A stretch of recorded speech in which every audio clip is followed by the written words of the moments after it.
제가 부족합니다. 질문을 많이 하세요 그러면. 질문은 막 혹시라도 뭔가 끊어질 것 같으면 막 질문을 던지겠습니다. 그냥 아무거나 막 질문하십니다. 앞부분에 근데 잠시 이제 그 뭐냐 정의 불출마한 이런 오프닝 좀 하셔도 돼요? 불편하진 않으시죠? 예.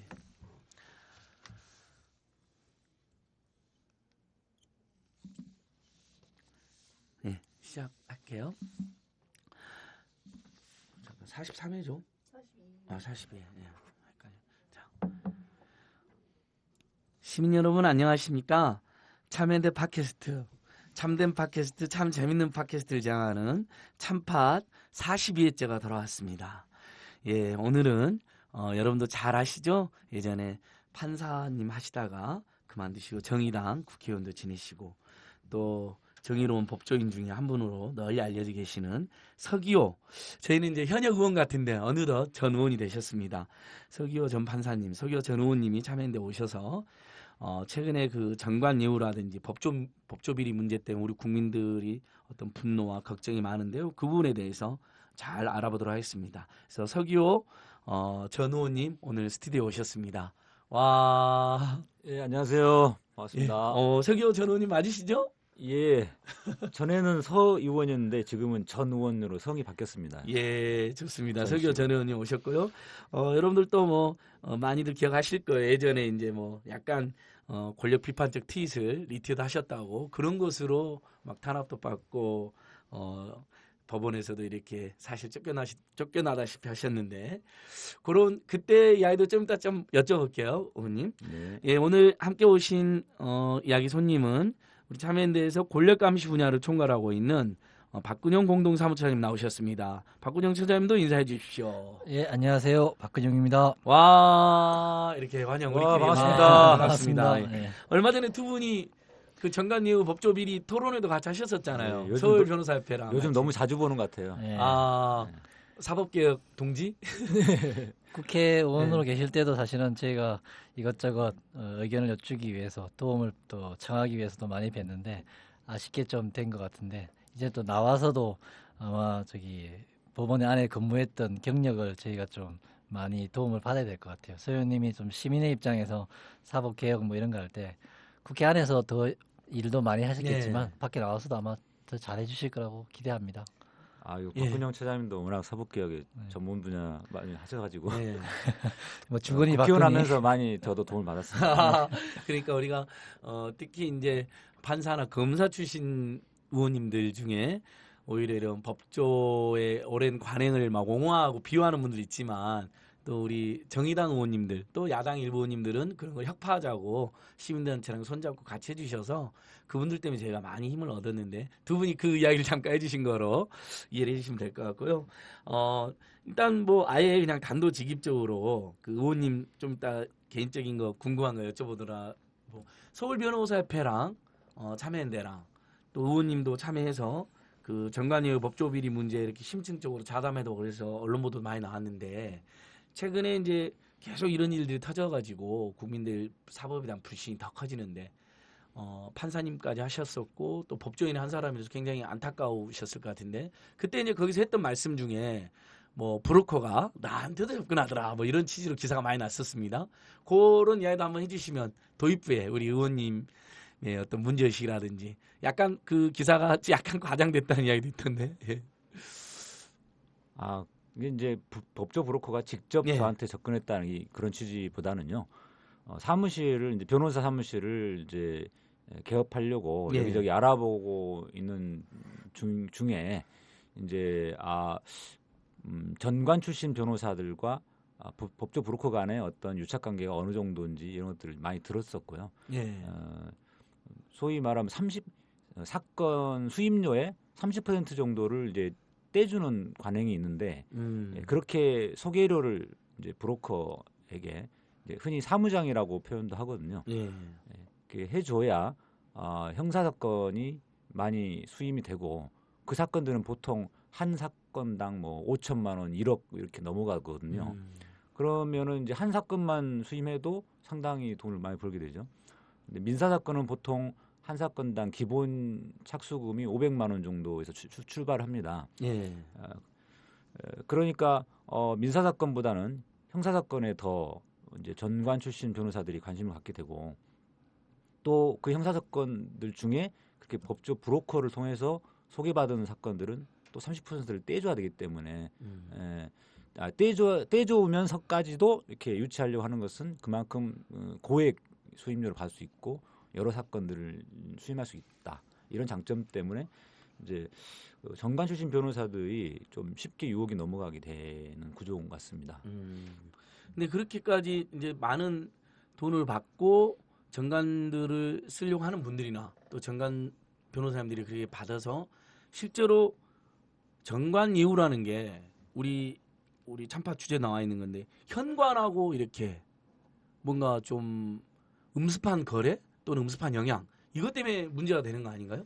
그 관행도 나쁘지만 브로커만에 예. 실제로 이제 그것은 널리 알려지긴 했는데 어느 정도인가요? 아마 서기호 의원님도 그러니까 한번 이야기해 주시고 우리 박근영 차장님도 한번 이런 거죠. 전관 예우라는 말은 전관 출신 변호사를 예우해 준다는 거잖아요.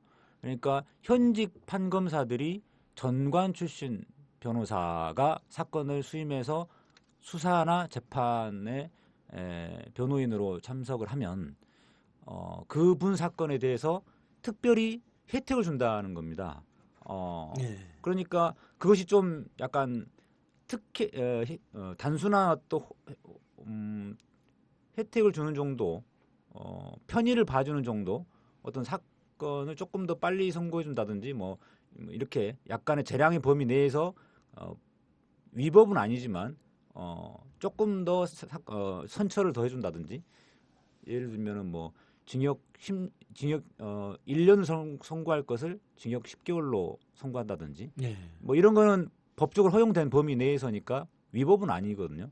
하지만 전관 출신 변호사라서 2개월을 다른 변호사 맡았을 경우에 대비해서 더 깎아준다면 그거는 분명히 부당한 거죠. 특혜가 되는 것이고요. 그래서 일단 전관 예우라는 표현보다는 전관 특혜라는 표현이 더 맞지 않은가 이런 생각도 드는데. 그러니까 예우란 말은 좀 좋은 느낌인데. 예, 우리 동방 예의지국에서 어르신들을 예우하고 선배들 예우하는 거는 아주 미덕이잖아요. 예. 근데 전관 출신 변호사라고 해서 그 현직 판검사들이 그렇게 특혜를 주면 그것은 부당한 수사와 재판이 되는 거죠. 나아가서 그 불법 행위로 발전할 수 있는 것이고요. 그렇기 때문에 특혜라는 표현이 더 맞지 않냐라는 생각이고, 그 다음에 이 전관 특혜에서는 반드시 전관 특혜를 받는 전관 출신 변호사와 전관 특혜를 해주는 현직 판검사가 양쪽이 다 책임이 있는 것이죠. 그러면 왜 현직 판검사들이 전관 출신 변호사들을 그렇게 특혜를 주느냐?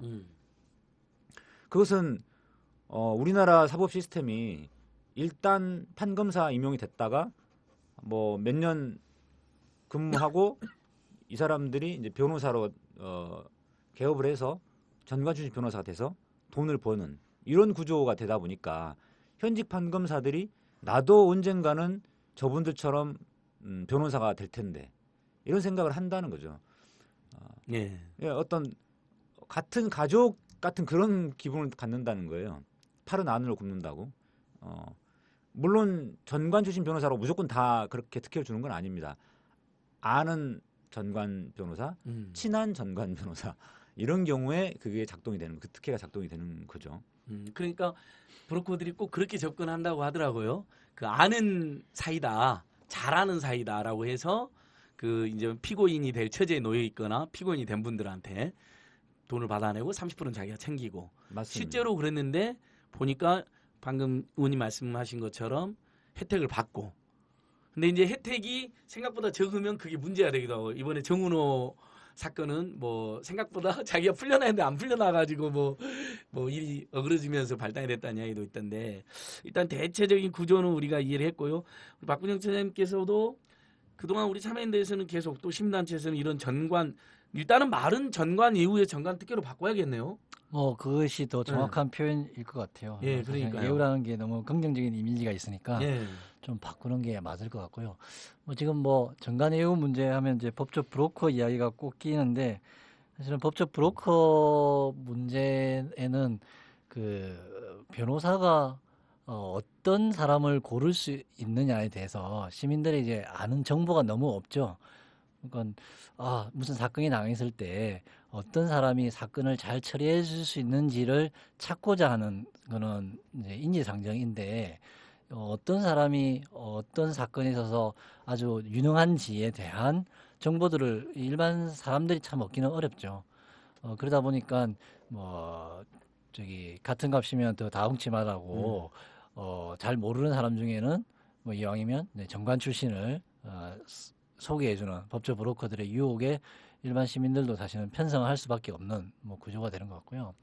실제로 이제 법조 브로커 중에 지금 뭐 홍만표 법조 브로커 나고 나서 어제인가요? 예. 우리 며칠 전에 6월 13일인가요? 아마 부산에서 또 전관 부장판사 출신이었나요? 판사 출신 변호사가 2014년도인가 상당한 이제 내가 저기 로비를 좀 해야 된다라는 명목으로 수천만 원을 받아가지고 의뢰인한테 받아서 그걸 이제 써먹었다. 그래서 그게 오히려 이제 그 돈을 주신 의뢰인이 그게 사건이 의도대로 해결되지 않아 가지고 변호사를 정관 출신 변호사죠. 그 사람을 이제 검찰에다가 이제 고발해서 수사에 지금 착수된 이런 사건들인데 그 과거에는 이제 실제로 그렇게 돈을 받아가지고 실제로 이제 로비할 때 법원에 있는 판사들하고 뭐 식사 자리를 하거나 골프 자리에 하는 자리에 이제 돈을 쓰기 위해서 돈을 쓰는 경우도 있었던 것 같고 요즘은 이제 돈을 직접 쓰지는 않고 이제 중간에 자기가 그냥 가로채는 이런 경우도 있는 것 같아요. 요번에 부산에서 문제되는 그 케이스에서는 그러면 이제 그렇게 한 수천만 원을 로비 명목으로 의뢰인한테 더 달라 이렇게 해서 돈을 받아가셨는데 그 돈을 자기가 가져가 다 써먹었는지 아니면 진짜 의뢰인한테 말한 대로 로비 명목으로 써먹었는지 이런 것들도 사실은 더 파악이 좀 돼야 될 사건도 있는 것 같아요. 그러니까 뭐 배달 사고도 일부 있었고 그런 건데 일단은 우리 서민들 관점으로 저도 뭐 이런 사건의 전문가는 아니지만 누군가 돈을 써가지고 정관을 이제 변호사를 샀다고 많이 하니까 일반 시민들께서는 그래서 분명히 내가 민사 사건에서 형사 사건에서 내가 이겨야 되는데 오히려 나는 국선 변호사나 아니면 뭐 어떻게 아주 저렴한 비용을 썼더니 내가 졌다 이렇게 찾아오신 분들이 굉장히 많았던 것 같아요. 일반적으로도 그렇게 널리 알려져 있고 거기에다가 실제 무슨 홍만표 전 검사니 뭐니 이렇게 하면서 그럼 막 엄청난 돈을 받았다고 하니까 근데 그렇게 돈을 줘가지고 일정하게 성과도 또 있었다고 나오니까 사실 이제 그건 다 부당한 결과인데 굉장히 지금 이 문제가 국민들 사이에서는 굉장히 이제 사법 불신의 큰 계기가 된 것 같은데 근데 이걸 계속해서 많은 뜻 있는 법조인들하고 시민단체 문제 제기가 조금 개선되지 않았냐 했는데 이번에 최유정 변호사 사건이 홍만표 변호사 사건들 보니까 거의 개선이 안 됐다 이런 지적도 있는 것 같은데 잘 개선이 안 되는 이유가 뭘까요, 의원님? 의원님께서도 혹시 판사 시절에 막 전관한테 연락이 온다거나 그런 경험이 있으셨나요? 예, 제법 있었죠. 실제로 연락이 와요. 그러니까 뭐 좀 모셨던 부장 판사님인데 변호사 돼가지고 서 판사님 뭐 이런 식으로 연락 한다든지 이런 사건이 있는데 예, 잘 검토 좀 해주세요. 뭐 이런다든지 전화로 오기도 하고요. 예. 또 직접 찾아오기도 하고. 찾아오기도 하고. 근데 그 사건이 이제 평상시에 뭐 술자리라든가 식사 자리나 이런 접대 할 때 그 자리에서 하지는 않습니다. 근데 그것은 평상시에 어장 관리 죄송합니다. 관리 차원에서 이렇게 하고 그 다음에 이제 실제 사건 때는 이제 뭐 전화 또는 이제 사무실 찾아와서 하는 경우가 있었는데요. 그런 경우를 흔히 이제 소정외 변론이라고 해서 법정에서 변론이 이루어져야 되는데 법정 밖에서 판사가 근무하는 사무실에서 검사가 근무하는 사무실에 찾아와서 그 변론을 한다는 거죠. 변호 행위를 한다는 거죠. 예.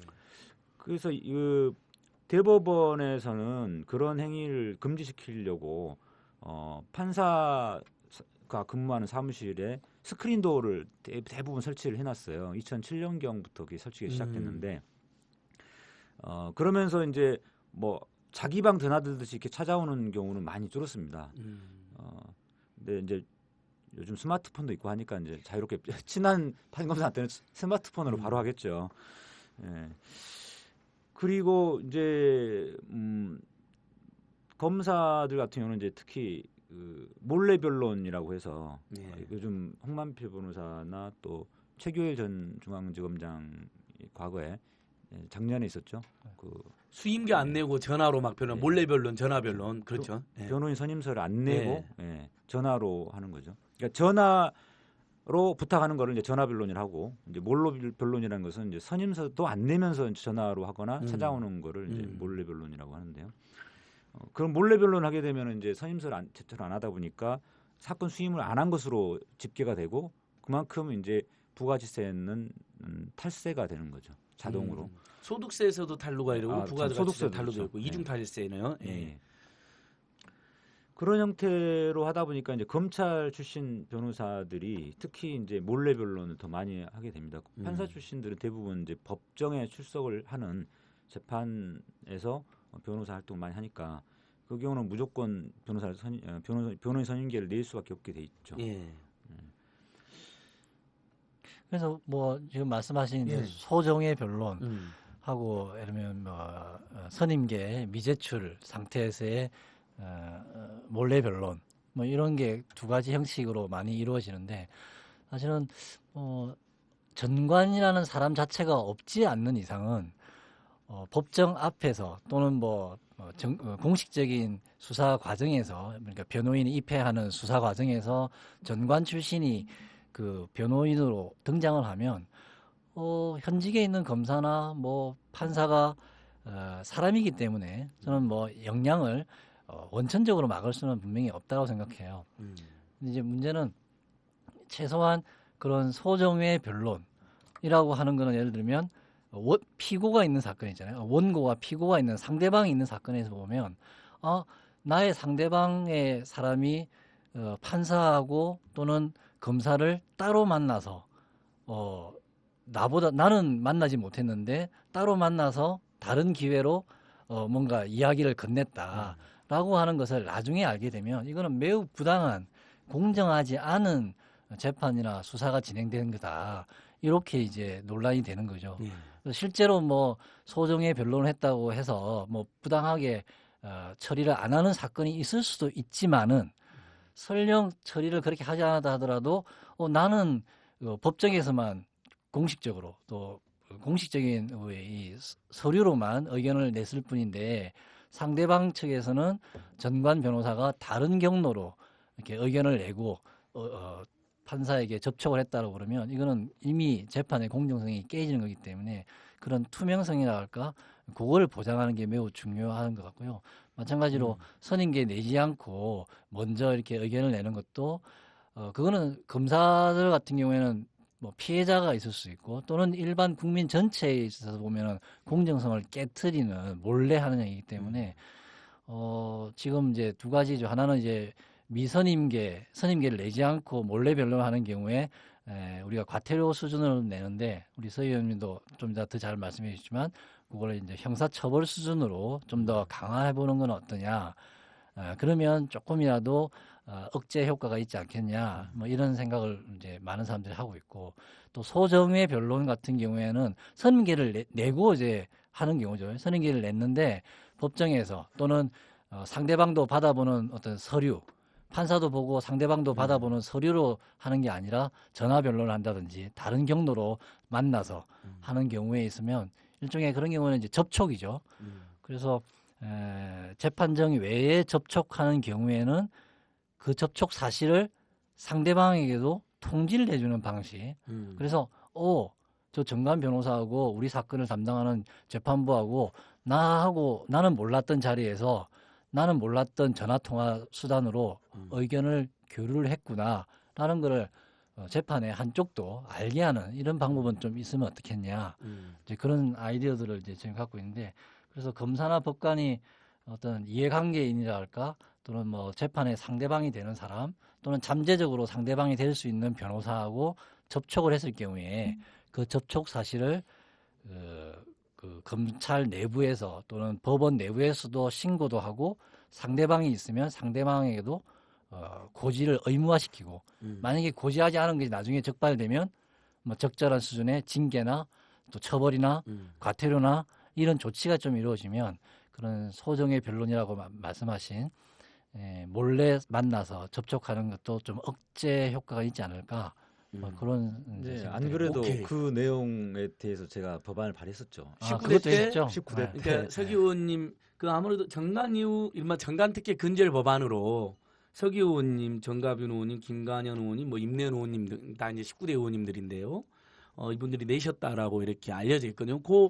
지금 박근혜 제가 말한 것은 우리 청취자들도 이해는 될 것 같아요. 과태료 정도 되는 걸 조금 더 처벌을 강화하고 그다음에 재판정 외에서 혹시라도 설령 우연히 만난 거다 하더라도 그런 재판 관련 이야기가 오고 왔다면 그 판사든 또는 그 상대방 측의 변호사든 의무적으로 그걸 공개해주고 신고해주게 하는 거 이해가 되고 약간 근절은 될 것 같아요. 근데 뭐 서울변협에서 보니까 평생 법관제 평생검사제에서 아예 정관을 못 만나게 이런 것도 있던데 먼저 의원님께서 그 제출했던 어떤 정관 특혜 근절 법안의 내용 그다음에 어떤 방향으로 하는 게 좋겠는지 한번 소개해 주시고 또 참여연대가 주창하는 내용도 한번 이렇게 연이어서 한번 소개를 해보면 좋을 것 같습니다.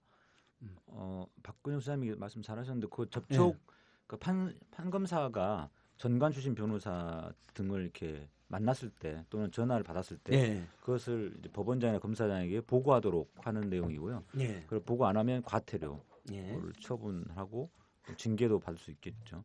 그렇게 함으로써 간접적으로 그런 접촉을 좀 제한시키고 위축시키고 차단시키려고 하는 그런 내용이고요. 그다음에 이제 변호사 선임서를 제출을 안 했을 때 그때 과태료로 돼 있는 거를 형사처벌로 바꾸는 내용 등등인데요. 사실 이 전관 특혜 문제는 한두 가지 법안으로 해결될 문제는 아니고 전체적으로 지금 정말 전방위적으로 이렇게 바뀌어야 될 부분입니다. 이게 전반적인 문화도 바뀌어야 되고 그런데 한 가지 이렇게 너무 우울한 내용만 자꾸 나오는데 이제 네. 긍정적인 측면으로 보면 제가 2000년도에 처음에 제주지방법원의 판사로 근무를 시작했는데 예. 그때에 비하면 지금은 많이 개선된 거는 사실입니다. 아, 개선됐나요? 이제 자, 최근에 그냥 홍만표나 최근 왜냐하면- 사건이 커서 그렇지 그렇죠. 일부러 개선되고 있다. 예. 이번 사건 같은 경우는 이제 50억, 100억씩 되는 예. 단위가 워낙 크고 예. 그런데 이게 전관 출신 변호사들 사이에서도 양극화가 벌어지고 있다. 라는 측면을 좀 생각해 보시면 좀 이해가 될 수 있을 거예요. 그러니까 옛날에는 판사 1년만 하고 나와도 쉽게 말해서 전관 특혜를 받을 수 있었습니다. 그런데 지금은 최소한 부장판사, 부장검사 그리고 더 나아가서는 고등법원 부장판사, 부장검사 또 법원장, 검사장 그러니까 소위 말하는 고위 간부 고위 간부급 정도는 돼서 나와야 소위 전관 특혜를 제대로 받을 수 있고요. 그냥 저처럼 평판사 하다가 나온 사람들은요. 전관 특혜 못 받습니다. 잘 안 믿어지시겠을 텐데요. 예, 그것은 왜 그러냐면 그만큼 이제 전관 출신 변호사도 숫자가 굉장히 많아졌고 과거에 비해서 많이 많아졌을 거 아니겠어요? 예. 그리고 2000년대 이전에 비해서 김대중 대통령 그다음에 노무현 대통령을 거치면서 민주정부를 거치면서 이 많이 좀 개선이 된 부분이 있어요. 그래서 제주법원 제가 근무할 때만 해도 그때는 그 되게 드러내놓고 많이 이제 전관 특혜가 많이 이루어지기도 했었고 그랬는데 그 뒤에는 특히 지금 수도권으로 오면서부터는 많이 좀 줄었고 그 전관 출신 변호사들이 이렇게 판검사들 접대하는 것도 많이 줄었습니다. 아까 뭐 소정의 말씀한 대로 법원에서는 검찰은 좀 아직은 한참 더 가야 되는데요. 법원은 그래도 그 재판부의 깊이나 스스로 회피하는 제도가 좀 엄격하게 더 확대하고 있죠. 그래서 얼마 전에도 누구 한 분 저는 사실은 예. 제일 처음에 홍만표 사건이 알려지고 나서 처음에 그 문제가 되었던 그 법조 브로커를 만났던 판사가 예. 만났죠. 그리고 나서 그 다음 날 보니까 그 브로커하고 관련된 정은호 사건을 자기한테 배당된 걸 알고 자기가 회피 신청을 했어요. 예. 그러니까 그게 알려져서 저는 처음에는 네. 야, 그 판사 그거 행위는 잘했다. 칭찬을 우리가 해줄 만하다. 물론 그거 행위로 그분의 뭐 다른 것들이 다 덮여질 일은 좀 아니겠지만 법원 판사 스스로도 아이고 이거 이런 사건 내가 맡았다가는 큰일 나겠다 싶어서 그걸 자기가 회피한 것들은 어떻게 보면 법원 내에서 약간의 그 자율적인 그 통제 또는 윤리 의식이 조금이라도 과거에 비해서는 좀 나아졌기 때문에 그렇지 않느냐 하고 또뭐 우리 서 판사 의원님이 더 잘 설명하겠지만 법원 내에는 그렇게 연고관계가 있는 재판부가 연고관계가 있는 변호사가 재판에 들어오게 되면 그 판사가 그거를 이제 자기가 스스로 안 하게 되는 그런 제도들로 해가지고 요즘은 그게 악용해가지고 어떤 경우에는 뭐 이야기되는 회자들 중에는 실제로 그랬는지 모르겠지만 아주 깐깐한 판사가 어떤 재벌 총수의 사건에 깐깐한 판사가 있으면 그 판사하고 연고관계가 있는 변호사를 한 명을 선임시켜가지고 아예 그 판사를 자동으로 바꿔버리게 하는 식으로 이거를 악용하지 않겠냐라는 말이 나올 정도로 실제로 그런 사례가 있는지는 모르겠지만 오히려 그러지 않을 정도로 그런 이제 재판부를 바꾸게 하는 나름대로 기준은 좀 법원은 그나마 좀 있는데 물론 뭐 그렇다 해서 법원은 뭐 아무 문제가 없다라고 제가 그까지는 말하지 않지만 그에 비하면 검찰 쪽은 너무 좀 그런 규정이 없고 내부적으로도 무슨 윤리 의식이 있거나 그렇게 볼 만한 사례들도 좀 없는 그런 거라고 좀 걱정이 더 되죠. 이제 법원과 네. 검찰이 차이가 생기는 이유는 이제 이건데요. 법원에서는 재판이 공개 재판이 원칙이거든요. 예.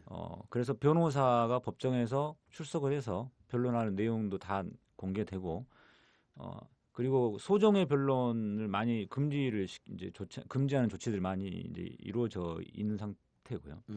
그런데 이제 검찰은 수사 자체가 워낙 밀행성이 원칙입니다.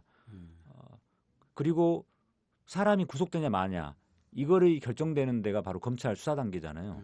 그러다 보니까 이 형사 사건에서 이 전관 특혜가 가장 이제 두드러지게 나타나는데 우리가 흔히 유죄냐 무죄냐 이거 말고 형량을 어느 정도 받을 거냐, 구속되냐 불구속되냐, 요게 지금 굉장히 중요한 포인트인데 거기에는 재량이 굉장히 넓습니다, 범위가. 그리고 수사가 이제 밀행적으로 이루어지다 보니까 변호인의 활동도 되게 밀행적으로 이루어져요. 그렇기 때문에 이제 검찰 수사 단계에서 특히 더 전관 특혜가 많이 작동이 되고요. 그다음에 이제 검찰은 뭐 아시다시피 조직 자체가 군대식으로 상하 관계에 있기 때문에 한 번 모셨던 부장검사님은 굉장히 높은 분이잖아요. 나가도. 그런 것도 더 많이 작용을 하는 것 같습니다. 그리고 형사 사건이 다 검찰, 그러니까 우리가 이제 형사 사건 하면 수사 단계에서는 당연히 검찰 출신 변호사를 찾게 되지 않겠습니까? 그렇기 때문에 금액도 단위가 커지는 거고요. 그 다음에 이제 한 가지만 더 말씀드리면, 그래서 과거보다 제가 개선이 됐다고 말씀드린 것은 그런 드러내놓고 하는 명시적인 전관 특혜가 좀 줄었다는 것이지 이제 완전히 사라졌다는 게 아니라 묵시적으로 은연중에 우리 말 흔히 뭐 염화미소라고 있잖아.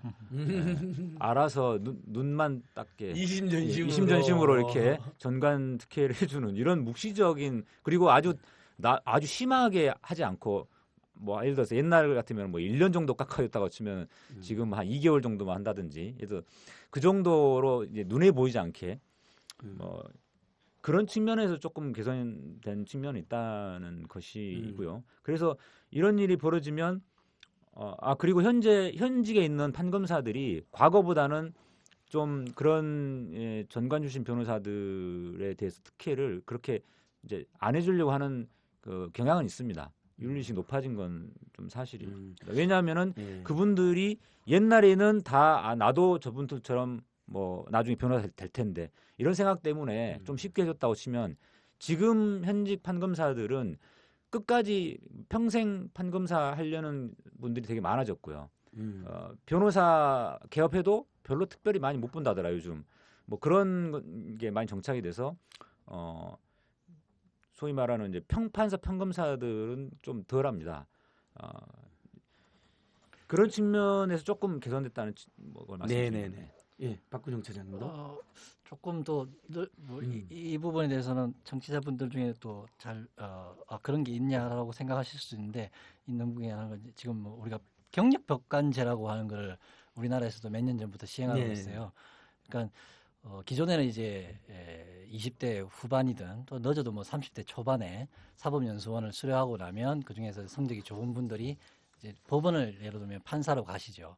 그래서 20대 후반, 30대 초반부터 판사 생활을 이제 처음부터 배우면서 아주 선배 법관한테 하나씩 배우면서 그러다 보니까 선배 법관들을 아주 모시게 되고 예우를 또 당연히 해주는 그런 거를 몸에 배인 상태에서 판사 생활을 한 10년, 20년 이렇게 하죠. 그러다가 이제 승진이 더 안 되거나 이게 아무래도 구조가 피라미드 구조니까 그렇게 되면 뭐 짧은 분은 한 5년 또는 약간 더 하면 10년, 좀 더 하면 한 15년 이러다 하면 이제 중간에 물러 나오죠. 그래서 이게 40대, 50대 이후에 계속 법관을 하시는 분들이 적을 수밖에 없고 또 중간에 40대나 50대 이렇게 초반에 나오는 분들의 다수는 아까 말씀드렸지만 초반부터 아주 위에 있는 선배 법관한테서 법관의 아주 초보 법관 시절부터 하나하나 배우면서 성장을 해오기 때문에 더 이제 존경심이라 그럴까요? 예우를 해야 되는 그런 관계가 되는데 우리가 이제 사법 개혁을 한 10여 년 전에 시행하면서 그 로스쿨도 만들고 뭐 국민 참여 재판, 배심 재판 같은 거를 도입을 했는데 또 하나 중요하게 도입한 게 경력 법관제로 우리가 바뀌었습니다. 그러니까 판사는 사회적으로 어느 정도 그 변호사로서의 경륜을 좀 쌓고 이 가치관도 좀 지적으로 성숙한 다음에 법관으로 임용을 한다. 그래서 단계를 밟아서 얼마 전까지는 이제 변호사 생활을 한 5년 이상 한 사람을 이제 법관으로 채용하는 이런 식으로 되는데 이제 장기적으로는 이제 10년 이상의 경력을 거쳐야만 법관이 되는 거죠. 그러다 보니까 법관이 되고 나서 아주 초보 변호사로서 이렇게 하나하나 다 선배 법관한테서 배워야 되는 그런 문화가 일단 법원 내에서는 장기적으로 보면 좀 많이 줄어들 거고 그다음에 변호사 생활을 한 10년 또는 15년 해서 어느 정도 이제 경륜이 쌓인 사람이 법원에 들어가서 판사로 임용되고 나서 하면 거의 그런 분들은 50대 후반, 60대 이렇게 이제 평생 법관이 되는 거죠. 그걸 이제 지향하는 거죠. 물론 중간에 아마 또 성격이 안 맞거나 개인사가 있어서 도중에 나오는 분이 또 나오겠지만 기본적으로는 이제는 30대 후반 이후에 40대의 법관으로 해서 50대 후반, 60대까지 법관으로 계속 일하는 체계가 좀 되면 아마 이런 정관예우 판사로서의 법원에 일어난 정관예우 문제는 또 지금보다는 조금은 더 줄어들 가능성이 있죠. 물론 이제 그게 정착이 되려고 그러면 지금 판사들이 대부분 나오시고 해야 되니까 한 20, 30년은 더 걸리겠지만 예. 좀 점진적으로 했는데 검사는 아직도 사실은 그런 경력 검사제가 아니죠. 물론 아주 일부 특수 분야에서는 바깥에 훌륭한 경력이 있는 사람을 이제 채용하는 경우가 있지만 기본적으로 연수원 졸업생, 수료생 또는 예. 로스쿨 졸업하고 바로 검사로 채용해가지고 이제 도제식으로 막 다 가르치니까 선배 검사, 부장 검사 아까 우리가 이야기하다 보면 뭐 모신다는 표현을 아직도 저도 쓰는 것 같아요. 선배 검사로 부장 검사로 모신 분들 절대적으로 복종하는 문화 속에서 성장하는 이 구조가 검찰은 변함없이 계속 지속되거든요. 그래서 이 검찰의 이런 문화를 어떻게 바꿀 거냐. 아까 또 밀행성이기 때문에 그게 더 엄폐된 곳에서 일어나기 때문에 더 사실은 드러나지 않고 이거를 어떻게 바꿀 거냐. 이런 점이 참 큰 과제가 있죠. 우리 그동안 참판 역사상 가장 오늘 학술적이고 학구적인 분위기. 좀 쉽게 말씀드리고 아니 해야 근데 되는데 그럼에도 불구하고 우리 서교 전판사님도 그렇고 박근영 차장님도 어렵지 않게 잘 설명해 주셨어요. 잘 설명해 주셨고 이제 다만 이제 국민들 입장에서는 아마 체감하실 거예요. 국민들께서도 법원보다는 검찰이 더 심하다. 이런 실제로 영화를 봐도 뭐 예를 들면 저기 선배 판사가 후배 판사 찾아갖고 막 이렇게 진상 부리는 건 별로 안 나오잖아요. 근데 보면 최근에 유행한 뭐 내부자들이라든 이런 영화도 보면 전직 그 간부 검사가 와갖고 후배들을 막 압박하고 이런 내용 계속 나오거든요. 그러니까 아마 영화에도 그런 현실이 반영된 것 같고, 예를 들면 최우정 변호사가 그 정은호 변론했는데 풀어주겠다 뭐 이런 식으로 해갖고 엄청난 받은 모양인데 사실은 못 나왔잖아요. 그래갖고 한편으로는 정관 특혜가 제대로 안 통했네 이런 의견도 있는 것 같고, 근데 오히려 대비해서 홍만표 변호사는 뭐 한 해 뭐 소득이 91억인 것도 뭐 큰 논란이 있었고 뭐 유령 회사를 만들었다는 의혹도 있는데 실제로 이 사람이 변론한 사건에서 형이 막 대부분 막 줄어들고 특혜가 있었다 이런 지적, 그러니까 검찰에서 더 심한 거 아니야라는 지적이 있는 것 같아요. 그래서 제가 오늘 요 준비하면서 보니까 백혜련 검사 출신 그 야당 의원이 있잖아요. 이분이 어떤 입장문을 냈더라고요. 홍만표 사건에서 핵심은 홍만표가 돈도 많이 벌고 뭐 유령회사 만든 거 탈세했다는 의혹도 문제이지만 실제로 홍만표가 변호한 사건에서 부당하게 형이 막 깎이고 풀려나오고 이런 게 있었는데 그렇다면 현직 검사들이 그걸 합세했다라는 거잖아요. 이것이 문제 아니냐라고 강한 톤으로 이렇게 써놨더라고요. 그래서 역시 또 전직 검사 출신이니까 저희들이 또 잘 봐야 될 분이라고 해주셨던데 뭐 검찰 예, 그 부분도 좀 검찰 이야기- 출신이니까 검찰이 재판에 갔을 때 이제 검사가 얼마나 구형을 했느냐, 그리고 그 구형 자체가 평상시에 동종 사건에 있어서의 구형하고 얼마나 좀 차이가 있는 거냐 이걸 한번 또 보는 것도 있고, 예. 또 검사 출신이니까 재판장한테는 영향력이 좀 적게 갔을 수도 있는데 그것도 아직은 모르니까 또 판사가 이제 선고 결과에 대해서도 동종 사건에서 하고 비교 뭐 이런 것도 더 봐야 될 것도 같고요. 근데 이제 예. 이 홍만표 변호사가 그 특혜를 받은 부분들은 거의 대부분 검찰 수사 단계에서 그렇죠. 겁니다. 실제로 정은호 같은 경우에 과거에 도박 사건이 뭐 한두 번 더 있었는데 그게 다 무혐의 나섰다고 예. 하잖아요. 예, 예. 그냥 뭐 구속될 거를 불구속되게 해주는 정도를 넘어서서 아예 무죄를 만들어준 거잖아요. 기소를 안 해버린 기소를 거죠. 안 예. 해버린 거죠. 근데 우리가 그러니까 범죄는 되는데 기소를 유예하는 그런 불기소 처분도 있지만 이거는 말고 선처해 준 거고요. 근데 혐의가 있을 수 있는데 파헤쳐 보면 얼마든지 혐의가 있을 수 있는데 그냥 덮어버리고 그냥 무혐의로 해버리는 건 말 그대로 무죄로 만들어버린 거거든요. 그래서 이 사실 수사가 굉장히 재량권 있는 게 검찰이 마음 먹고 뒤지려고 하면은 압수수색 여기저기 해가지고 얼마나 뒤져서 죄를 만들어낼 수 있습니다. 근데 거꾸로 덮어버리려고 하면은 그냥 수사를 안 해버리면 그만이거든요. 그리고 적당히 수사하고 뭐 증거가 없다 이렇게 해버리면 그만이기 때문에 그럼 그 부분에 대해서는 통제가 안 돼요. 상대방 피해자가 있는 사건의 경우는 고소인이 있으면은 고소인이 거기에 대해서 항고하고 뭐 재형 신청도 하고 하지만 예. 도박 사건처럼 피해자가 따로 없는 경우, 고소인이 따로 없는 경우는 검찰에서 사건 덮어버리면 방법이 없습니다. 예.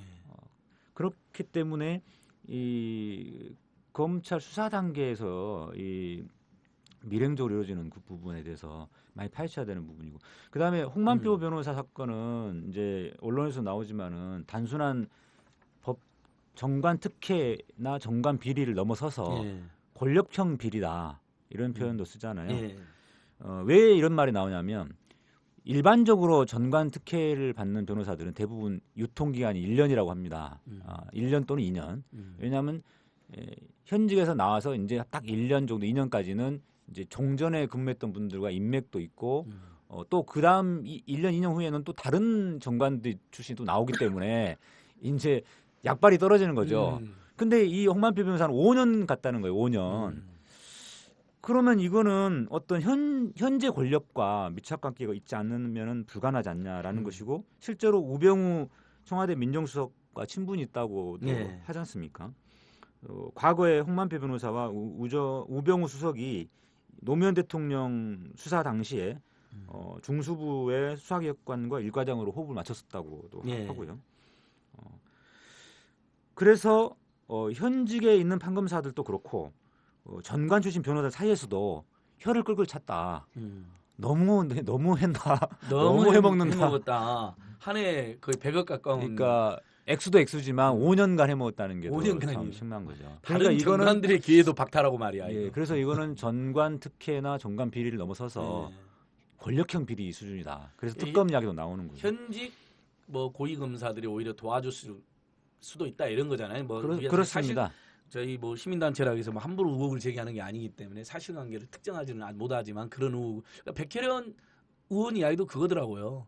이건 현직 고위검찰에서 도와주지 않고서는 이런 일이 발생할 수 없다. 그분도 검사 출신이니까 그렇게 되어 있어요. 제가 읽어보니까. 그런 면에서는 다른 방향 조금 더 철저한 수사나 특검 같은 게 이제 이야기되는 거네요. 예. 권력형 비리 뭐 이렇게 이제 말씀을 하니까 자연스럽게 좀 또 이어질 이야기 같은데요. 며칠 전에 이제 제가 잘 아는 경찰의 이제 어떤 분이 홍만표 사건 이런 거 보면서 예. 참여연대에서 이제 이렇게 정관예우 문제, 특혜 부패 사건이 나오면 그 수사를 지금 사실은 이제 검찰에서 하고 있지 않습니까? 예. 근데 이것도 이제 최유정 변호사 쪽, 판사 쪽은 좀 파헤치는데 홍만표는 탈세라든지 뭐 이런 것만 좀 대충 파헤치다가 빠져나가지 않겠냐 이런 우리가 걱정하는 것도 있다 보니까 저한테 연락 주신 경찰관이신데 그런 사건들은 경찰에서 수사를 하도록 아예 제도화시키는 건 어떻겠냐라고 문자 주시는 거예요. 그래서 제가 답을 했어요. 그것도 좋은 아이디어인데 평소에 저희 참여연대는 이런 이제 검사나 판사가 관련된 사건의 경우에는 이제 고위공직자 비리수사처 또는 이제 상설특검제도 예. 이걸 통해서 해결해야 된다고 좀 입장을 해 가져왔기 때문에 근데 물론 당장은 그 고위공직자 비리수사처나 상설특검이 없으니까 제안 주신 경찰을 통해서 수사를 하라. 그러니까 즉 현재 검찰은 손 떼라. 이런 이야기를 하는 것도 재밌겠다, 좋겠다, 뭐 이런 말씀을 드렸는데 서 의원님이 좀 전에 말씀하셨지만 사실은 애초에 만약에 특검 제도가 제대로 작동하게끔 우리가 제도화를 하나 시켜뒀다 그러면 이 사건은 아마 특검에서 수사에 착수를 해야 되는 그런 사건이 사실 맞는 거죠. 근데 아쉽게도 이제 서 의원님하고 생각해보면 우리가 회한이 좀 남는 거죠. 19대 국회 때 진짜 명실상부한 상설특검 그래서 문제가 될 만한 그 권력형 비리 사건이 나오면 특별검사가 바로 수사에 착수할 수 있는 특검 제도를 우리가 입법 청원도 하고 입법 발의도 했는데 아쉽게도 새누리당이 완강하게 반대하고 예. 지금의 더민주당도 입장을 좀 선회해서 이름만 특검 제도, 특검 임명에 관한 법률만 만들어두고 내용은 하나도 없는 그러니까 이름만 문의만 상설 특검이다 그렇죠. 이렇게 했는데 그거를 해두니까 지금 이렇게 구체적인 사건이 났을 때 수사가 특검이 가동이 안 되죠. 그런 문제가 좀 있는 것 같아요. 그래서 20대 네. 국회에서는 더민주당 입장에서도 19대 국회 때 좀 현실적 가능한 걸로 통과시켰던 그 문의만 특검 제도 이거를 이번에 이런 일을 경험하면서 한번 확 좀 반성을 하시고 진짜 상설 특검으로 다시 추진하는 거를 더민주당도 이제 좀 하셔야 되지 않을까 싶습니다. 뭐 여소야도도 됐으니까. 예.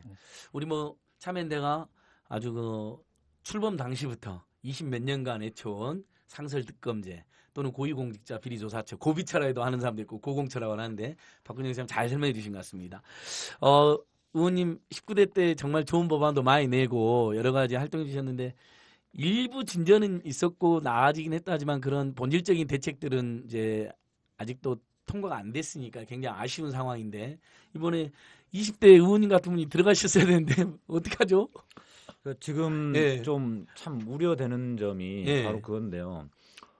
전반적으로 정관 특혜 문제가 좀 개선됐다고 하지만 그것은 일반적인 그 평판사 판검사 사이에서 벌어지는 좀 자정 노력이나 이런 것들이고 이렇게 양극화돼 가지고 검사장 법원장 출신들이 고위 간부 출신이 이렇게 현재 권력과 연결이 돼 가지고 벌어지는 이런 권력형 비리 수준의 것은 더 심해지는 거죠. 어떻게 보면 이제 과거에 우리가 흔히 알고 있는 전관 특혜 문제가 이 양극화되면서 상층부에서 벌어지는 이 비리는 더 심각해진 규모도 굉장히 커지고요. 예. 또 문제는 이런 사건들에 대해서 현직 검사들이 제대로 수사하기 힘들다는 겁니다. 다 후배들이잖아요. 예. 홍만표 변호사 다 후배들이거든요. 어떻게 후배가 선배를 철저하게 조사를 할 수 있겠습니까? 그래서 아까 상설특검 내지는 그 고위공직자 비리수사처, 그러니까 검사, 판사 또 그러니까 연결되어 있는 이런 네. 이 정관 특혜 문제도 사실 거기서 수사를 해야 되는데 그게 안 된다면 뭐 예를 들어서 경찰 어떻게 수사하는 것도 하나의 방법일 수 있겠죠. 근데 그 구체적인 거는 뭐 어떤 게 더 나은지 모르겠습니다만은 아무튼 뭔가 독점 체제를 깨고 경쟁 구도를 만들어 줘야 우리 사회가 바람직하게 굴러가는 것 같아요. 형사 사건을 다 검찰이 기소 독점을 하고 있다 보니까 검사와 관련된 검사 출신 변호사와 관련된 사건을 검사들이 제대로 수사할 리가 없죠. 그러니까 경찰들은 우리한테 주면 잘할 수 있는데 뭐 이런 거잖아요. 가끔 뭐 경찰들이 그 고위 검찰이나 공직자들의 어떤 비리 첩보를 받고 수사를 했는데 뭐 결국은 제질 당했다. 뭐 찐따를 맞았다. 뭐 이런 이야기는 계속 나오잖아요. 그렇죠. 그런 경우도, 예. 왜냐하면 그 검사들이 경찰 비리를 굉장히 잘 파헤치거든요. 예, 그렇죠. 약간 수사권 독립 문제가 항상 나오면 항상 그 준비되어 있던 경찰 경찰 비리가 비리를 하나씩 하나씩 터져나오고. 터집니다. 예. 그런데 경찰은 검사 비리를 아무리 첩보를 받아도 수사해봐야 다 기소 독점 검찰 독점권 갖고 예. 있기 때문에 뭐 수사를 진행할 수가 없어요. 그러니까. 수사 지휘권도 검사에 수사 있기 지휘권 때문에. 있고 구속영장을 좀 청구해서 예. 또는 뭐 압수수색 영장을 해가지고 압수수색을 좀 하려 그래도 검사가 안 받아주는 그렇죠. 그 말이죠. 우리가 그러니까 경찰이 신청하고 검사가 청구해서 판사가 영장을 발부하거든요. 그러니까요. 근데 예. 중간 단계인 검사가 경찰이 신청한 거를 기각해 버리면 예. 방법이 없습니다. 경우에 따라서는 예. 야 그거는 우리가 직접 수사할게라고 수사를 가져가 버리죠. 그렇죠. 가져가기도 경찰이 나름대로 예. 열심히 해가지고 조금씩 단서를 찾아갔는데 이거를 좀 해박 놓기가 애매하다 싶으면 예. 그거는 우리가 직접 수사하겠다라고 해서 예. 검사실로 사건을 직접 가져가 버리면 경찰은 이제 어떻게 보면 뭐 저기 지붕 위에 올라간 닭을 쳐다보는 예. 그런 강아지 꼴이 돼가지고 예. 아쉽게 되죠. 한 가지 그러니까요. 또 예. 말씀드리면 제가 정관 특혜 근절 법안들을 몇 가지 발의를 했는데 하나도 법안 심사소에서 논의가 안 됐어요. 근데 왜 그러냐면 두 가지가 있는데 첫 번째는 이 어떤 법안이 심사되고 통과되려면 사회적 이슈가 돼야 되는데 19대 국회 때는 안대위 전 대법관이라든가 황교안 장관이라든가 이런 분들 청문회 때 잠깐 이슈가 됐었긴 그러니까 그분들도 했지만 사실 다 장관 특혜 받은 거잖아요. 그분도 몇십억씩 또 다 벌고. 이제 예. 고위 공직자, 고위 그러니까요. 간부 출신이죠. 예. 한 분은 또 대법관 출신이고요. 예. 이런 분들이 굉장히 지금 양극화 지금 돼가지고 정관 특혜를 더 심하게 받고 있거든요. 근데 그거는 청문회에서 이슈가 되다 보니까 조금 논의가 지지부진하게 그냥 끝나버렸어요. 예. 이번 사건처럼 이제 하나의 사건, 대형 사건이 터져야만 이게 국민적 이슈가 돼가지고 국회에서도 활발하게 논의되고 당 차원에서도 뭐 법안을 발의하고 막 그렇거든요. 근데 그 당시는 그랬었고 또 한 가지는 법사위에 보면 구성이 전관 변호사 출신 비중이 높아요. 특히 검사 출신 변호사님들이 꽤 들어오잖아요. 8명인데요. 예. 그중에 전관 변호사 출신이 5명이었습니다. 19대 때 예. 우리가 딱 언뜻 생각해도 그 권성동, 김진태 이분들 다 검사 출신들 아니었나요? 새누리당? 그렇죠. 정확하게 말하면 예. 6명인데요. 이렇게 예. 그중에 새누리당은 이제 4명 다 검사 내지 판사 출신이었고요. 예. 그다음에 민주당 1명 이 정관 출신이고 정의당 정관 출신 서기호가 아, 있었죠. 서기 의원님까지. 그런데 이제 제가 아까 왜 5명이라고 했냐면 네. 저는 무늬만 정관이에요. 그래서 평판사, 평판사 12년 평판사. 수준에서 예. 저는 정관 명함도 내밀기 어려운 명함도 내밀기 어려운 정관 네. 특혜 받을 수도 없는 그런 평판사 출신이었고 저는 이제 전관 출신이지만 이 정관 특혜 없어져야 한다라고 주장하는 사람이었기 때문에 네. 저는 정관으로 계산 안 합니다. 음. 그래서 8명 중에 5명이나 되는데요. 그러니까 이런 법안들이 심사될 리가 없죠. 그리고 특히나 검사 출신들이 이 법사위를 다 장악하고 있거든요. 그러니까 이 막 현대판 상피제도 같은 걸 해서 검사 출신들은 법사위로 안 가게 하는 이렇게 해야 되는 거 아니냐는 국민 일부 여론도 있었던 것 같아요. 그래서 네. 한 가지 다행스러운 거는 요번에 백혜련 검사 출신 국회의원이 한 분 들어갔잖아요. 예. 민주당에. 예. 그 다음에 이제 금태섭 검사 그분도 검사 출신이잖아요. 출신인데 예. 그분도 이번에 민주당 의원으로 들어가셨죠. 법사위 됐죠. 이번에 금태섭, 곽혜련, 예. 백혜련, 그리고 금태섭. 국민의당에도 있지 않나요? 검사 출신 한두 분. 그다음에 있을 것 같은데. 조홍천, 조홍천, 예, 그분도 있죠. 저기 정윤회. 예, 그래서 지금까지는 차동. 굉장히 이번 20대 국회는 볼만한 게 기존에는 검사 출신 국회의원들이 다 새누리당이었고 하면서 검찰 개혁을 또 사실상 방해하는 역할을 검찰 개혁을 했었죠. 방해하는 네. 역할을 했던 분들인데 네. 지금은 검찰 개혁을 좀 그래도 조금 적극 추진할 수 있는 분들이 야당에 제법 들어가셔서 좀 기대가 됩니다. 저희도 뭐 열심히 감시 견제하겠지만은 야당 법사위원들이 아무튼 제대로 역할을 하시도록 계속 저희도 촉진해야겠다는 생각이 드네요. 근데 그 하나 여쭤보고 싶은 게 저희가 그 서울지방 변호사하고 참여연대나 이렇게 이제 자담하면서 나왔던 게 평생 법관이나 평생 검사제를 해버리면 아예 정관 정관 특혜는 없어지는 거 아니야 이런 주장도 나왔잖아요. 이 부분은 사실 이제 우리 참여연대에서는 오랫동안 예를 들면 대법관들은 변호사를 하지 마라. 사회적 공감도 상당히 형성돼 있는 건데 조금 더 한 발 더 나간 주장 같은데 이 부분은 어떻게 우리 의원님이나 우리 박근혜 장 우리 저희들 입장이 그 어떠신지. 법안이 통과된다면 정말 좋죠. 근데 네. 문제는 위헌 논란이 제기될 수밖에 없어요. 필연적으로. 그러니까 나 직업 선택의 평생 자유를 판사와 검사 이러니까 그만두고 싶어하는 사람 어떡하냐 막 이런 거예요. 그렇죠. 그래서 이제 예를 들어 지금 저랑 같은 시기에 판사가 됐던 분들 2000년도, 예, 2000년도. 예. 그분들이 지금 벌써 한 15년, 16년쯤 됐단 말입니다. 부장판사가 되셨어요, 다들. 예. 그런데 이분들이 처음에 판사 들어갈 때만 해도 판사 하다가 언제든지 나와서 변호사 할 수 있는 그런 구조였단 말이에요. 근데 이제 계속 판검사 해라. 이제 변호사 못 나온다. 이렇게 되면은 그 법안이 설령 통과되더라도 통과되기 직전에 상당히 많은 수가 빠져 변호사로 나오겠죠. 예를 들면은 자 그런 문제도 있고요. 예. 그 다음에 직업 선택의 자유 침해 논란이 당연히 됩니다. 그래서 헌법재판소에서 혹시라도 위헌 판결이 나버리면 이거 정말 더 황당해지는 거거든요. 법안을 통과시키는 게 예. 문제가 아니고 예. 위헌 결정이 나지 않아야 돼요. 실제로 90년대에 한번 그 2년간 판검사로 하여금 개업 장소 제한을 한 적이 있어요. 예. 그랬다가 그 법안이 헌법재판소에서 위헌 결정 나버려 가지고 한번 위헌 결정 나버리면 국회의원들도 좀 신중해질 수밖에 없잖아요. 비슷한 법안을 또 만들 수가 없는 거죠.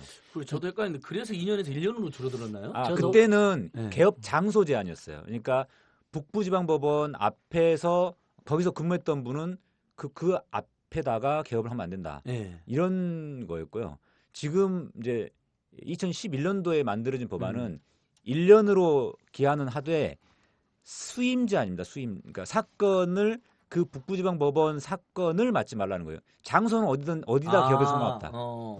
지금 근데 예. 저도 조금은 말씀드리면 완전하게 개업을 금지하는 것 이렇게 법원이나 검찰에 있었던 사람이 나와서 변호사로서의 개업을 완전히 금지하는 것은 취지는 사실은 충분히 이해되는데 선뜻 주장하기에는 좀 걱정되는 요소가 많아서 예.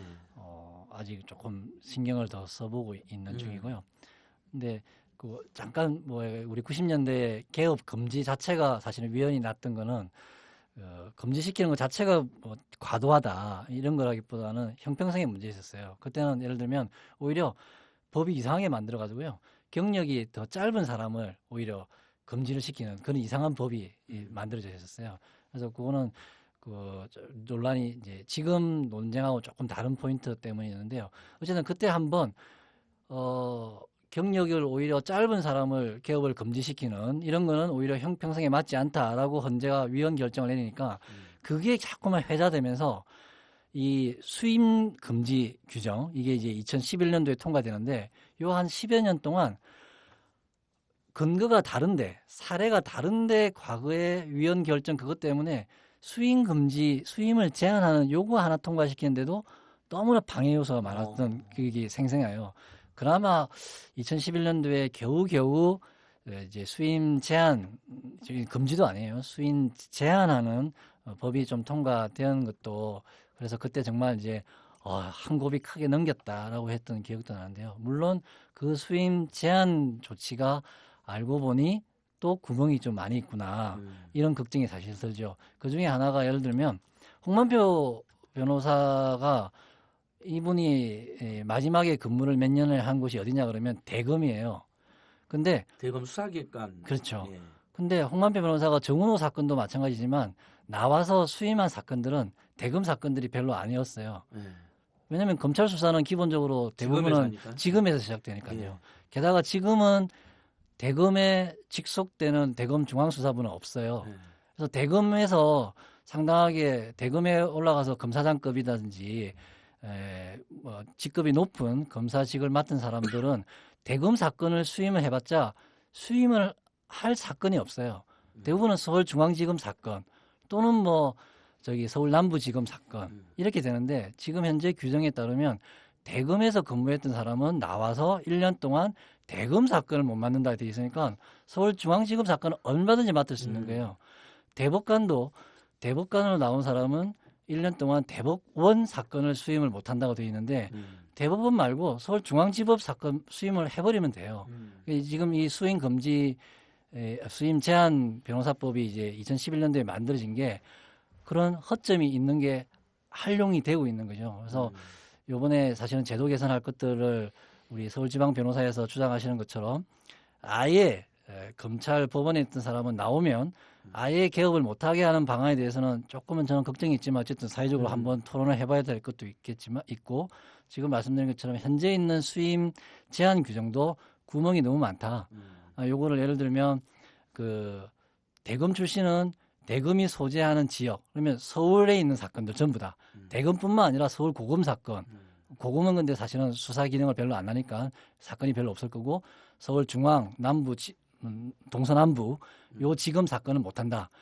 부산 고검 출신에서 부산 고검장으로 일하셨다가 퇴임한 사람은 부산 고검 사건뿐만 아니라 부산 지검 사건 대구 고검장 하다가 나온 양반도 마찬가지로 대구 지방검찰 사건도 못한다. 이렇게 확대를 해볼 필요가 있는 거고. 관할하는 것까지. 예, 아유, 이건 넓혀야 되고. 아주 그다음에 설득력 있는 것 같습니다. 수임 제한 기간도 아까 예. 또 한편으로는 우리 서정님이 말씀하신 대로 약발이 이제 1년 정도다. 이렇게 하지만 또 의외로 또 약발이 더 가는 경우도 있는 것 대부분 같아요. 홍만표가 5, 6년 갔으니까 예, 우리가 한 2, 3년은 더 제한해야 되지 않을까? 그렇죠. 예. 공직자윤리법에서 이해 충돌 문제가 있어서 퇴직 후 공직자가 그러니까 검사, 판사 말고요. 예.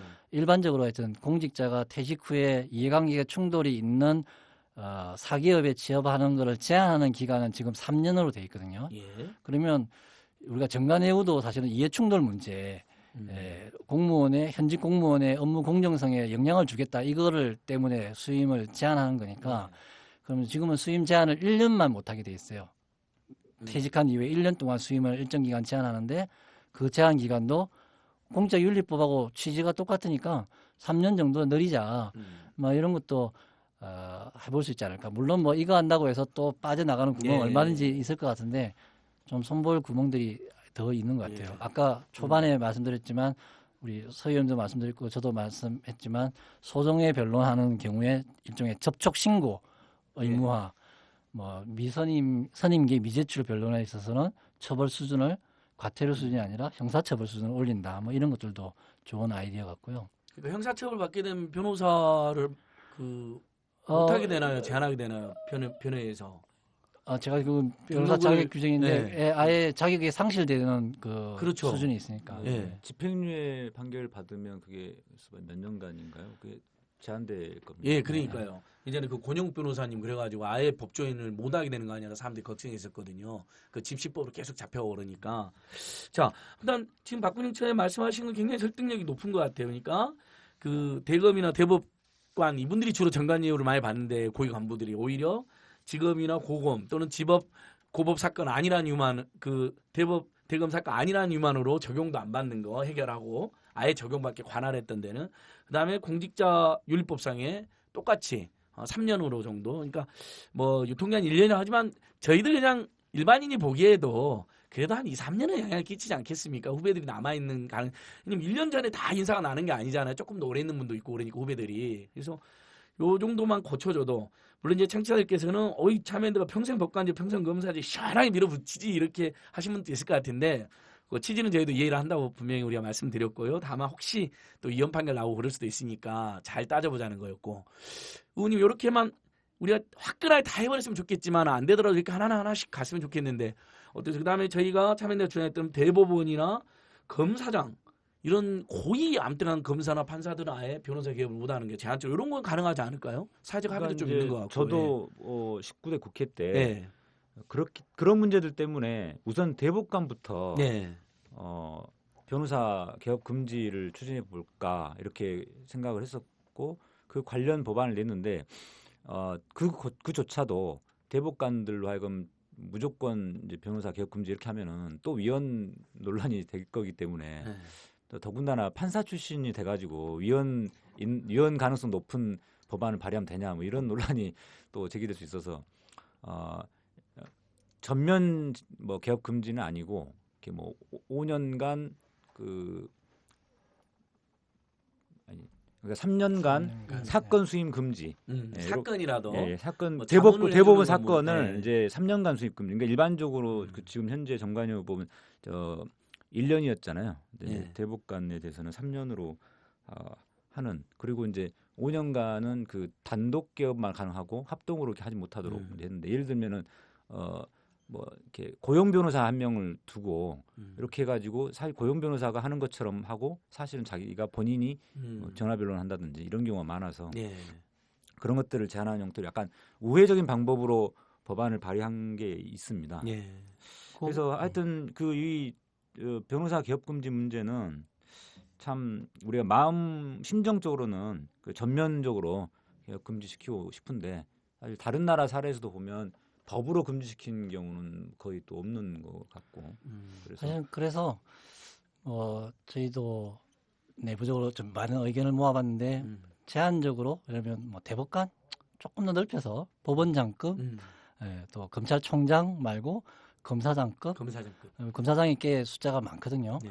그 정도는 한 3년 정도는 아예 개업을 금지하는 것은 아마 조금은 그래도 사회적으로 수용 가능성은 있을 거다 뭐 이런 생각을 해가지고 다시 한번 추진해 볼까 뭐 그런 생각을 하는데 사실은 뭐 걱정이 되니까 또 하나 방법은 변호사 협회에서 등록을 안 받아주면 돼요.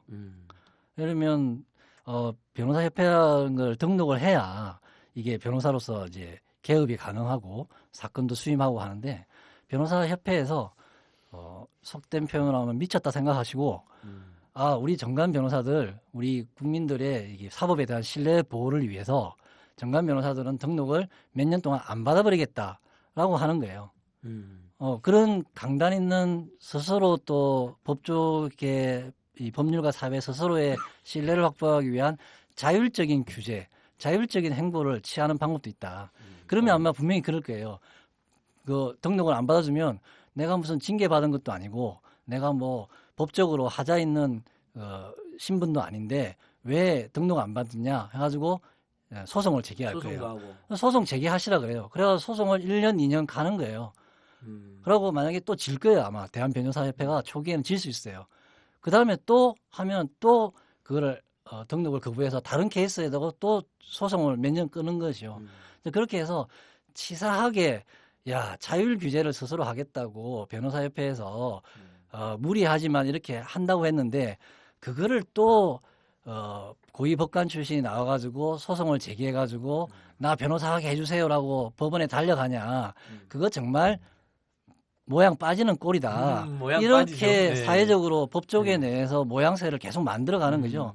그리고 2년, 3년 그 소송해가지고 그것이 제한이 되게 하면 또 그 자체로 또 이렇게 의미도 있고 하니까 저는 좀 약간의 무리수인지 모르겠지만 법적으로 그걸 규제하는 게 약간의 모양새가 좀 문제가 있다고 그러면 맨날 그 변호사협회나 정관예우 문제, 서울지방변호사연대에서 정관예우 문제 나오면 같이 비난하시고 그러는데 그걸 이런 방법도 있으니까 이렇게 좀 해보시면 참 좋겠다 싶어요. 물론 최근에 그래도 변호사협회나 서울지방변호사 같은 경우에서는 퇴직한 판검사 중에서 법조 윤리적으로 문제 있는 사람들에 대해서는 등록을 좀 안 받아가지고 분쟁이 일어나는 좋은 사례들을 만드는데, 왜냐면 신영철 대법관이었나요? 한 대법관은 등록을 안 받아주고 안 받아주고 막 그랬잖아요. 그래가지고 시민들이 박수 쳐주더랬잖아요.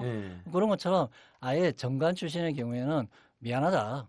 당신 최소한 한 2년 있다가 그때 등록 신청하시라. 그때는 우리 받아줄 테니까 2년 동안은 그냥 좀 쉬고 계시라. 이런 관례들을 사례들을 계속 만들어 주시면 어떨까? 근데 실제로 그렇게 되고 있습니다. 지금 점점 그런 분위기로 지금 대한변호사협회 회장 하창우 회장님이신데 이분이 회장 선출된 이후에 차한성 전 대법관하고 신영철 전 대법관에 대해서 그 케이스 그렇게 그랬죠. 등록을 실제로 거부를 해버렸어요. 예. 그렇죠. 그랬더니 실제로 안진걸 차장님 말씀하신 것처럼 이분들이 소송을 못 해요. 안진걸 차장님이 얘기 안 한 게 박근혜 아니고 차장님. 박근혜 차장님 네. 말씀하셨죠. 모양 빠져서 진짜 모양 예. 빠져서 소송을 못 좋습니다. 하시더라고요. 그래가지고 그래서 실제로 결과적으로 이렇게 공익 재단인가 글로도 네. 이름은 그쪽에다 걸쳐놓고 그래서 이제 공익적 활동만 하라 이제 네. 이런 거죠. 그래서 사실상 그런 자율 규제가 지금 이루어지고 있는 상황인데요. 보면 이렇게 넓힐 수 있겠어요. 대법관 말고 이제 네. 지금 일단은 대법관 출신부터 이렇게 해나오고 있지만 네. 점점 넓혀갈 수가 있겠죠. 예. 그런데 이런 것들이 가능해졌던 거는 뭐냐면 몇 년 전에 대한변호사협회 회장 선출 방식이 바뀌었어요. 예. 과거에는 과거에는 간선제였는데 직선으로 해가지고 변호사들 전체가 다 투표하는 형태로 예. 바뀌었는데 2000년에 제가 변호사 숫자가 시험 합격자 숫자가 600명으로 늘었습니다. 300명에서 500명, 600명, 700명 이렇게 늘어다가 최근에 이제 로스쿨 이제 제도 덕분에 이제 한 뭐 1,500명까지 늘었잖아요. 한 해에 배출되는 숫자가.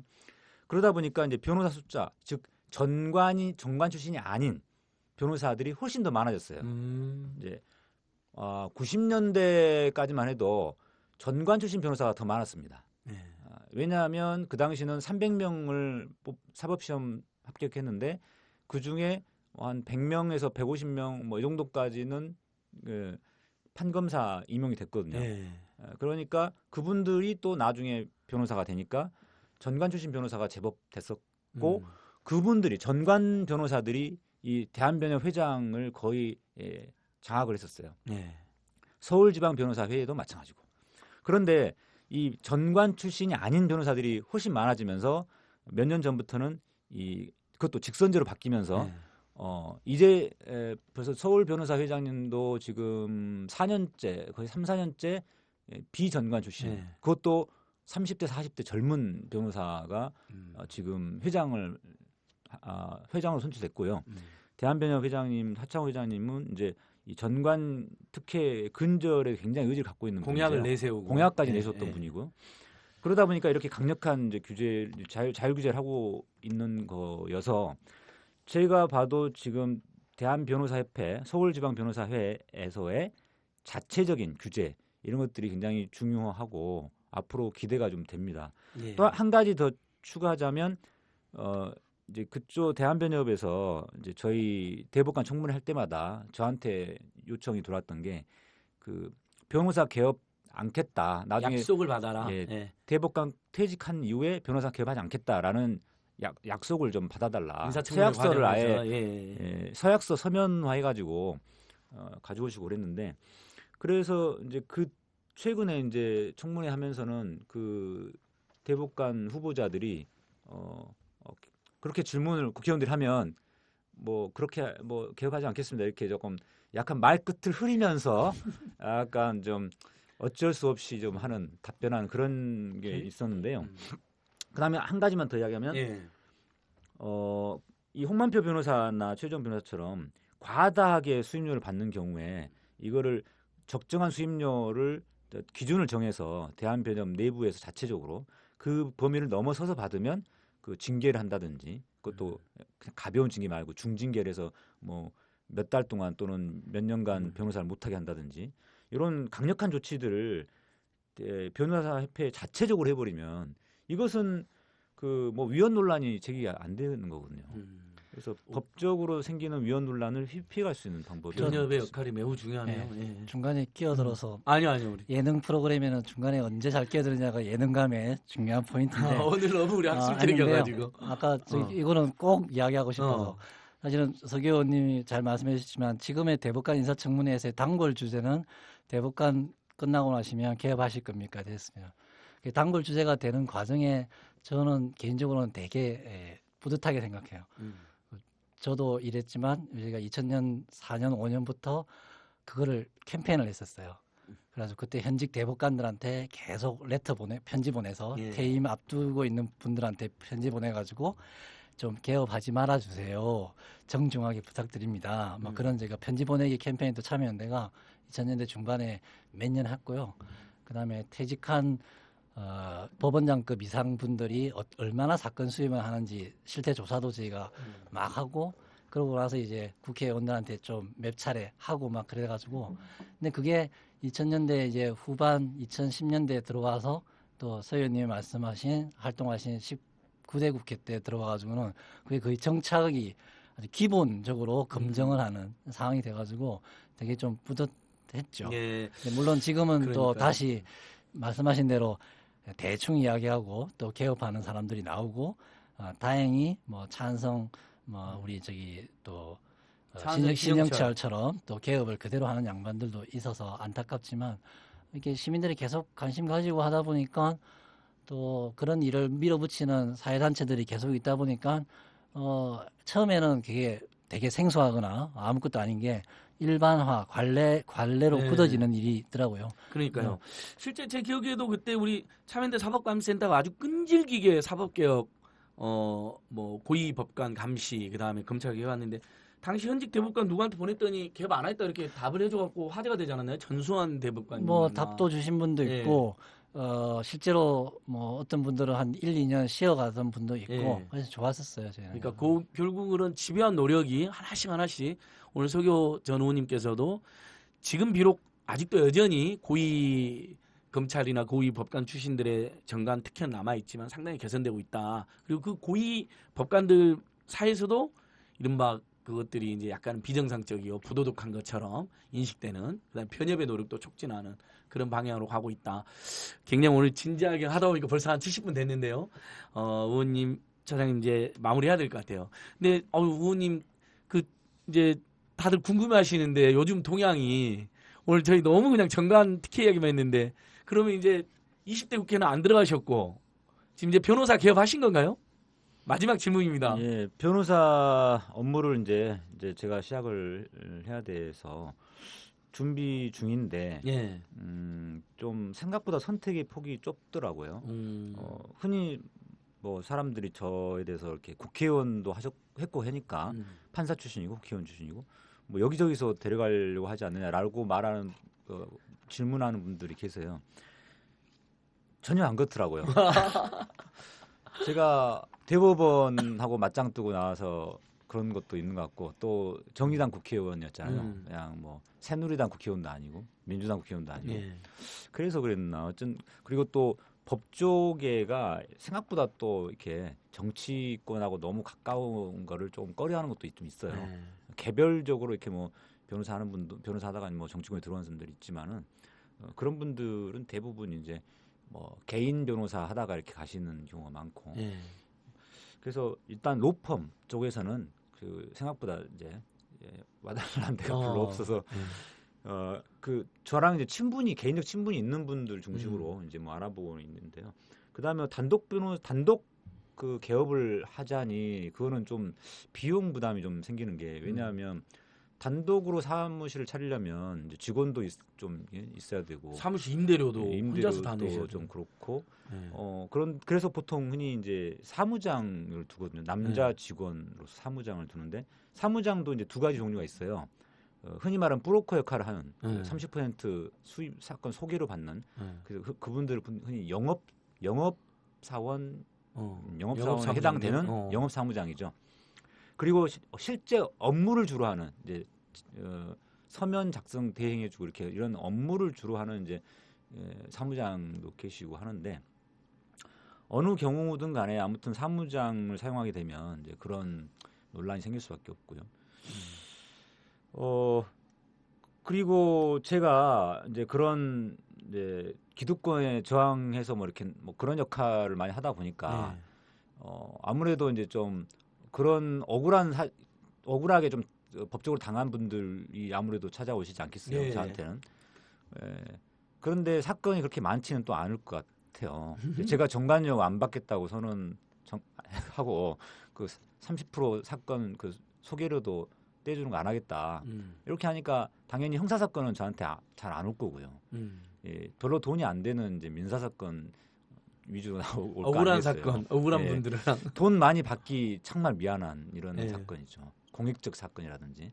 그러면 당연히 저로서는 돈을 많이 못 벌기 때문에 그 사무실 유지 비용을 이 유지 비용이 많이 들면 안 되잖아요. 예. 예. 그래서 유지 비용을 줄여야 되는데 그래서 좀 고민이 많습니다. 아직 그러니까 개업이 아직 안 되신 거네요. 예, 그래서 나중에 제가 개업하게 되면 연락 주십시오. 예, 예. 또 민변 참여연대 활동도 좀 하셔야죠. 예, 다양한 활동들을 당연히 예, 해야죠. 하시고. 예. 그럼 지금 정의당은 평당원으로만 네, 네. 당직을 맡으신 것도 아니고. 이제 지금 뭐 특별한 제가 이유가 있는 건 아니고요. 예. 일단은 현실 정치에서 좀 한 발 떨어져서 예. 좀 밖에서 좀 여러 가지 활동을 좀 해보고 싶은 게 음. 있고요. 또 당장 이제 변호사 업무에 적응하는 게 저는 좀 예. 급선무기 때문에 뭐 당장은 어떤 정당 정치 활동은 조금 약간 멀리 예. 하고 평당원으로서 역할만 할 예. 생각입니다. 그러니까 저번에 2012년 때 나오실 때 그 MB 정권을 풍자신 트위터하고 SNS 하고 그 쫓겨나다시피 나오셨을 때 변호사를 못 하시고 바로 정의당 의원님 아니 당시 이제 진보당이었는데 그렇게 되셨으니까 이번이 그럼 변호사로서는 첫 일을 예. 하시는 거네요. 그런 셈이죠. 그러니까 예. 그 당시에 만약에 제가 정치권에 들어가지 않고 바로 변호사를 개업했으면 정관 특혜를 혹시 받았을지도 모르겠습니다. 아, 이미 근데 그 유통기한이 당시에는 지나셔가지고. 제가 관심이 없었어요, 사실. 예. 그리고 별로 바람직하지 않다고 생각을 했었고. 예. 그래서 그랬는데 말씀하신 대로 4년이 딱 지나다 보니까 유통기한까지 지나버렸어요. 예.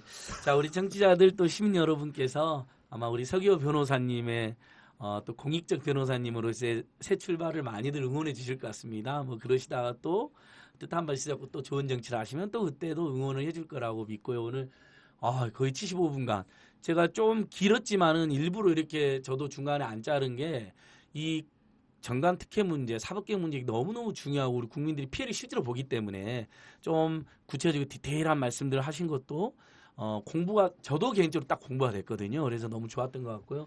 박근영 처장님이 마무리 말씀 이렇게 뭐 우리 사법개혁의 포부나 우리 참여연대 또는 뭐 시민들께 당부해 주실 말씀도 한번 해주십시오. 오늘 뭐 메인 출연자는 제가 아니라 아니 그러니까 이제 의원님도 네, 마지막 말씀 이셨는데요. 한번 예, 해주시고요. 뭐 제가 말씀드리고 싶은 거는 뭐 법조 비리 문제, 정관예우 문제 사실은 뭐 만병통치약처럼 있는 건지는 잘 모르겠어요. 근데 아까 저는 몇 가지 제도 개선을 좀 이야기하긴 했지만 예. 더 강조하고 싶은 거는 정말 서울지방변호사회, 부산지방변호사회, 대한변호사협회처럼 그들 스스로 신뢰를 높이기 위한 조치들을 취하는 것이 가장 좀 고대하는 바고 기대하는 바다. 이 점을 좀 다시 이야기를 꼭 드리고 싶고요. 그리고 19대 국회 때 서 의원님하고 같이 했던 힘 모아서 뭐 해보려고 했던 여러 법안들 중에 이런 권력형 비리 사건에 대해서 신속하게 방해 없이 수사를 착수할 수 있는 상설특검 제도 이것도 빨리 다시 한번 20대 국회에서 더민주당이 조금 반성을 하셔가지고 19대 국회 때 포기하셨던 거 반성해가지고 다시 추진해보고 뭐 수임 제한 금지 규정 아까 말씀드렸다시피 보완하는 이런 조치들 이런 것들을 좀 됐으면 희망하고 저희 참여연대도 하여튼 입법 과제로 또 국회의원들 찾아다니고 막 그럴 건데요. 시민 여러분들도 많이 응원해 주시면 감사하겠습니다. 예, 여수 8개 국회에서 참여연대나 시민단체 추천하는 바가 꼭 실현될 수 있도록 저희도 더 노력하겠습니다. 의원님도 마무리 말씀 한번 해주십시오. 예, 제가 이제 4년간 국회의원 하면서 이렇게 법안이 통과되는 과정들을 보니까 예. 역시 어떤 사회적 이슈가 돼서 어떤 사건이 대형 사건이 터졌을 때 좀 아무래도 잘 통과가 되는 것도 있습니다만은 그럴 때 이제 국민들께서 굉장히 지대한 관심을 가지고 온라인에서나 오프라인에서 여러 가지 활동들을 좀 해주시면 국회의원들도 거기에 영향을 받거든요. 예. 예. 그래서 이 정관 특혜 문제에 대해서 뭐 이거 뭐 고쳐지겠어라고 이렇게 비관적으로 생각하실 것만은 아니고 관심을 갖고 이렇게 꾸준히 문제 제기도 하시고 이렇게 하면은 지금 변호사 협회에서 자율적인 규제도 지금 조금씩 되고 있고 그렇기 때문에 다양한 루트를 통해서 국회의원뿐만 아니라 사회 전체가 이런 바람직한 방향으로 개선되는 그런 노력들을 해 나간다면 좀 좋지 않을까 싶습니다. 예, 오늘 좀 길긴 했지만 전관 특혜를 근절하고 사법개혁, 검찰개혁을 할 수 있는 뭐 검찰개혁의 여러 방안까지 다 나오진 않았지만 좀 구체적이고 디테일한 부분까지 저희가 잘 이야기를 해주신 것 같습니다. 우리 서기 의원님 그리고 박근영 사무처님 참 고생하셨고요. 저도 시민들께 바로 이런 지난하지만 하나씩 사법정의, 사법개혁을 해내기 위해서 아주 끈질기게 노력하는 우리 참여연대 같은 단체들이 있다. 그래서 아직 회원이 아니신 분들은 한 달에 10,000원씩이라도 꼭 회원가입도 해주시고 특히 서기 의원님 같은 분들이 또 공익변호사로 잘 활동할 수 있도록 또 많은 응원도 보내주시면 좋을 것 같습니다. 곳곳에서 이런 응원과 참여가 한국 사회를 더 아름답게 만들어갈 것 같습니다. 오늘 참팟 여기서 마치도록 하겠습니다. 다들 수고하셨습니다. 네, 고맙습니다. 고맙습니다. 고맙습니다. 와,